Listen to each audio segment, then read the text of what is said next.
sa Omegas. Welcome sa aking susunod na vlog. Ngayon, pupunta tayo sa Sunrise Garden Lake Resort ng Lake Cebu, South Cotabato. Halika na tumakas sa Sunrise Garden Lake Resort kung saan ang tahimik na kagandahan ng lawa ay nakatutugon sa modernong kaginhawaan.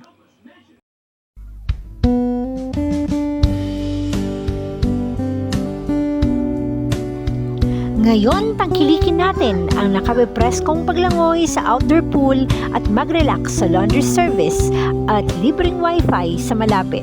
Tikman ang masarap na cook-to-order na almusal at pananghalian. Nagbibigay ang Sunrise Garden Lake Resort ng mga amenity tulad ng dry cleaning, laundry services at restaurant.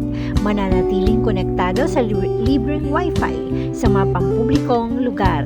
Makakita ka rin ng mga perk tulad ng isang panlabas na pool, libreng self-parking, cook-to-order na almusal, merong surcharge, mga tampok na kwarto. Ipinagmamalaki ng lahat ng kwartong pambisita sa Sunrise Lake Garden Resort. Ang mga kaginhawaan tulad ng air conditioning. Kasama sa amenities, ang lahat ng kwarto, ang mga shower, libreng toiletry, mga flat screen TV na may mga cable, channel, araw-araw na housekeeping at desk.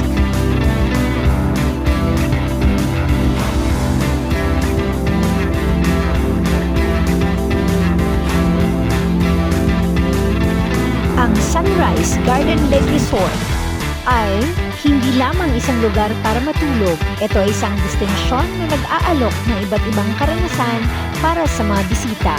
Bukod sa mga komportableng kwarto, mayroon pang maraming aktibidad at pasilidad na maaaring masiyahan.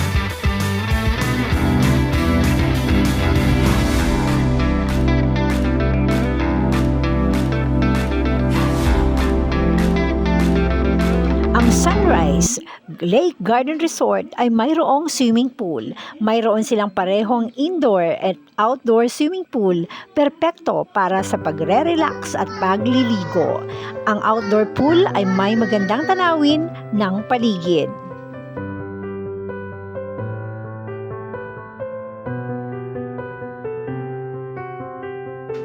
Nag-aalok din sila ng iba't ibang non-motorized water sports kabilang ang fishing at canoeing.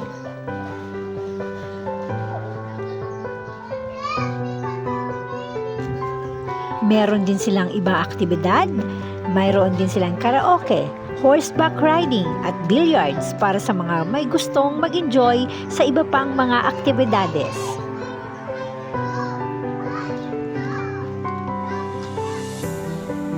Mayroon din silang restaurant na naghahain ng masasarap na pagkain at isang coffee shop para sa mga mahilig magkape, para sa mga gustong magpahinga at mag-enjoy ng kape at tsaa.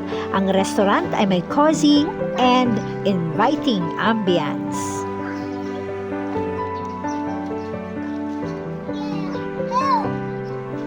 Mayroon silang magagandang hardin na perpekto para sa pagre-relax at pagpapahinga. Ang Sunrise Garden Lake Resort ay maaaring maituring na makabansa sa ilang pamamaraan. Pagsuporta sa lokal na ekonomiya bilang isang negosyo sa Pilipinas, nagkatutulong ang resort sa paglikha ng mga trabaho at pag-angat sa lokal na ekonomiya. Sumusuporta rin sila sa mga lokal na negosyo sa pamamagitan ng pagbili ng mga produkto at serbisyo mula sa kanila. Pagtaguyod ng turismo. Ang resort ay isang tourist destination na nagpapakilala sa kagandahan ng Lake Cebu ng South Cotabato. Tinutulungan nila ang pag-promote ng turismo sa lugar na nagdadala ng mga bisita at kita sa rehiyon. Pagpapanatili ng kalikasan. Ang resort ay matatagpuan sa isang magandang lugar na mayaman sa kalikasan. Maaaring may mga programa o patakaran ang resort na naglalayong pangalagaan ang kapaligiran tulad ng paggamit ng renewable energy, pag-recycle ng basura. Ang Sunrise Garden Lake Resort ay matatagpuan sa Lake Cebu, South Cotabato. Ang lugar na ito ay tahanan ng mga Tiboli, isang katutubong pangkat na mayaman sa kultura at tradisyon. Narito ang ilan sa kanilang mga pangunahing katangian. Ang kultura, paghahabi. Kilala ang Tiboli sa kanilang magagandang habi, lalong-lalo na ang tinalak, isang tela na gawa sa abaka na tinatawag ding tela ng mga Diyos. Ang mga disenyo ng kanilang mga habi ay naglalarawan ng kanilang paniniwala, kasaysayan at pang-araw-araw na buhay.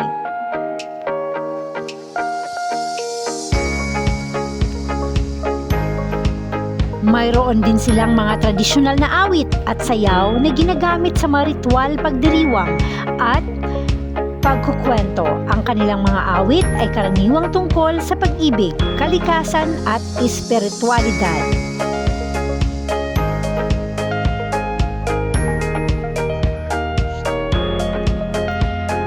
Ang mga Tiboli ay may malalim na paniniwala sa mga espiritu at Diyos. Mayroon silang mga ritual at seremonya upang makipag-ugnayan sa mga ito.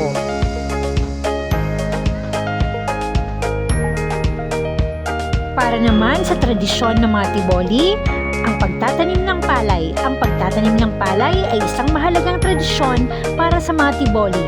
Ginagamit nila ang kanilang mga kaalaman sa kalikasan at ang kanilang mga ritual upang matiyak ang isang masaganang ani.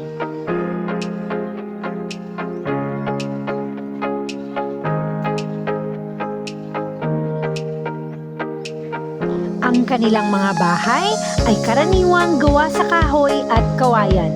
Ang disenyo ng kanilang mga bahay ay nagpapakita ng kanilang mga paniniwala at pagpapahalaga.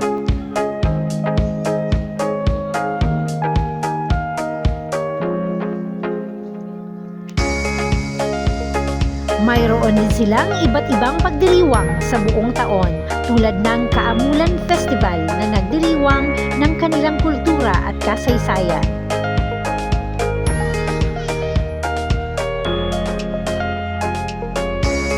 Ang pangunahing wika ng mga Tiboli ay ang Tiboli, isang wika na may sariling natatanging gramatika at bokabularyo. Ang mga Tiboli ay nagsasalita rin ng Cebuano at Filipino na karaniwang ginagamit sa pakikipag-ugnayan sa iba pang mga pangkat.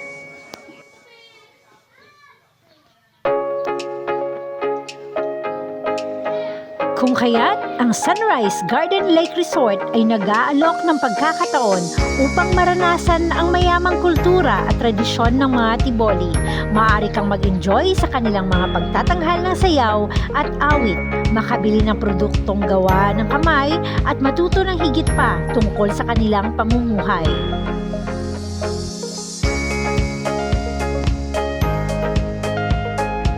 Sana ay nagustuhan ninyo ang aking paglalakbay sa Sunrise Garden Lake Resort. Talagang nakaka-relax at nakaka-enjoy ang lugar na ito.